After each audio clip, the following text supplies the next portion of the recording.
자, 정진석 의원의 페이스북의 글 이후에 여야가 치열한 공방전을 이어가고 있습니다. 오늘 오전에 추미애 민주당 대표와 홍준표 한국당 대표도 언급을 했는데 이어서 보고 오겠습니다. 정진석 4선 중진 의원의 막말이 국민을 상처 주고 있습니다. 정치가 이렇게 바닥으로 추락할 수 있는 것인지 민망하기 짝이 없습니다.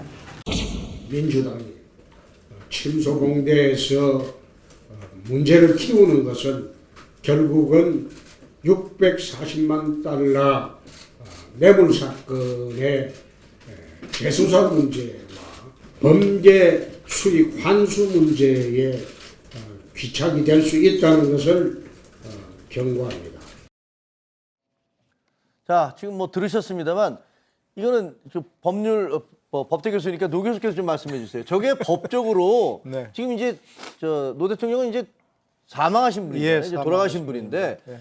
그 사망자에 대한 무슨 재수사를 하는 게 가능해요? 가능하지는 않고요. 일단 수사라는 것은 수사를 해서 범죄를 밝혀내고 기소한다는 걸 전제로 하는 거 아니겠습니까? 그렇죠. 근데 이제 사자에 대해서는 수사 공소권이 없으니까 수사 자체가 성립이 안 되는 거죠. 단순히 검찰 수사가 무슨 의혹을 밝히기 위해 수사한다. 이건 있을 수 없는 것이거든요. 근데 이제 정진석 의원을 만약에 이제 고소가 된다면, 고소 고발이 된다면 아마 이게 이제 사자 명예훼손이겠죠. 그렇죠. 사자 명예훼손. 근데 사자뿐만 아니고 네. 지금 살아있는 분들하고 관계가 있는 거잖아요. 근데 권양수 여사도 어쨌든 노무현 관계가 있으니까. 권양수 여사도 포함된다. 일단 네. 기본적으로 노무현 대통령에 대한 사자 명예훼손인다면 살아있는 사람에 대한 명예훼손은 진실을 밝혀도 명예훼손이 될 수 있고 허위도 명예훼손이 될 수 있습니다. 그렇죠. 사자에 대해서는 허위 사실을 밝혀야만 명예훼손이 될 수 있습니다. 허위일 경우만 명예훼손이 되고 사자에 대해서는 살아있는 경우는 네, 그러니까 공연히 사실을 적시해서 이렇게 되니까 그죠? 그 둘 다 되는 거죠. 네, 그러니까 둘다 허위도 되는 이제 거죠. 진실도 있고 사실도 되고. 근데 이게 정진석 의원의 발언이 몇 가지가 있는 거죠. 뭐 뇌물 받은 경우 또 부부싸움해서 했다는 경우 가출했다는 경우 있으니까 그걸 다 지금 허위인지를 밝혀야 된다는 부분이 있습니다.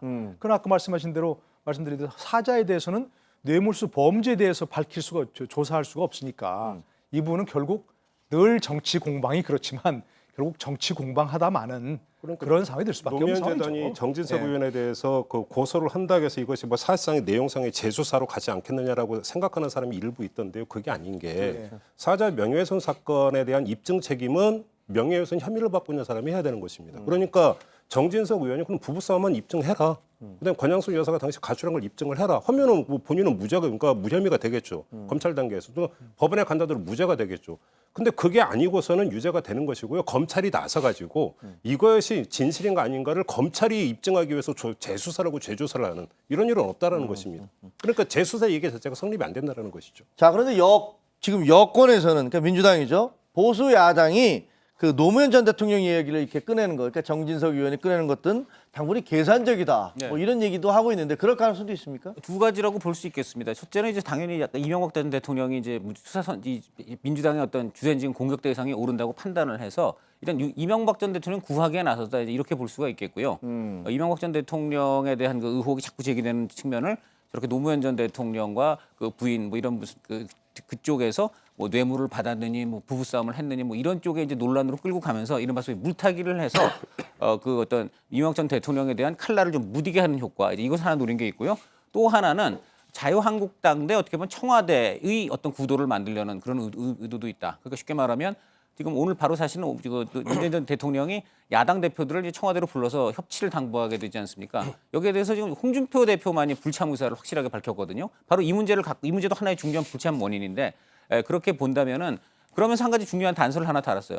만약에 이런 야당 대표들 다 불러가지고서는 뭐 말도 안 되는 협치를 요구하면 안 나가겠다. 한데 만약에 홍준표 대표하고만 만난다면 1대1로만 만난다면 만날 용의가 있다. 이렇게 지금 정우택 원내대표 얘기를 했거든요. 그러니까 어떻게 본다면 지금 이명박 전 대통령 등을 이제 어떤 그 주제로 뒤에서 해서 저희가 논의할 겁니다. 네, 다시. 그렇게 볼 수 있겠습니다. 네.